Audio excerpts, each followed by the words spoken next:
Monsieur le Premier ministre, vous avez dit dans vos déclarations de politique générale, je cite, « La tâche du présent gouvernement sera de continuer l'œuvre du précédent, de la conforter et de l'approfondir. » Monsieur le Premier ministre, je fais mienne une autre sagesse. La folie, c'est se comporter de la même manière et s'attendre à un résultat différent. Heureusement, les Sénégalais ne sont pas fous parce qu'ils savent les résultats que nous aurons. Chômage, pauvreté, maladie, émigration irrégulière, etc.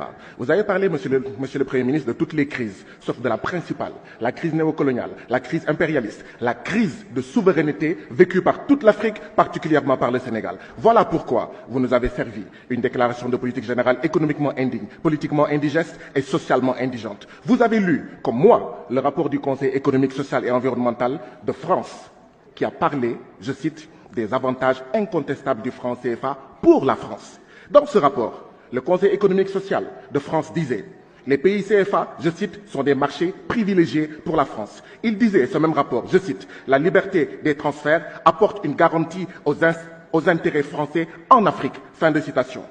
Aujourd'hui, le CFA ne bénéficie qu'aux intérêts extravertis. Comment osez-vous? Comment osez-vous, monsieur le Premier ministre, dire, je vous le rappelle, ce sont vos propos, je cite, « Le franc CFA est notre monnaie. » Monsieur le Premier ministre, vouloir faire allégeance à la France et être le candidat de la France en 2024 ne vous autorise pas à dire à Paris, il y a 2 ou 3 jours de cela, je cite, c'est vos propos, le seul problème entre le Sénégal et la France, c'est qu'il n'y a pas de problème. Nos parents, nos grands-parents, nos arrière-grands-parents, tirailleurs sénégalais, assassinés par centaines en 1944 ici, à Thiaroye, vous écoutent, vous entendent.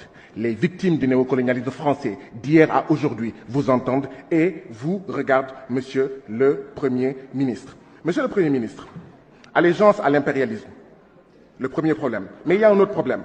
Le problème de l'Afrique, c'est aussi des présidents, des ministres, des fonctionnaires milliardaires qui ont détourné, volé l'argent du peuple, le privant de santé, d'édifices, de sécurité, de tout.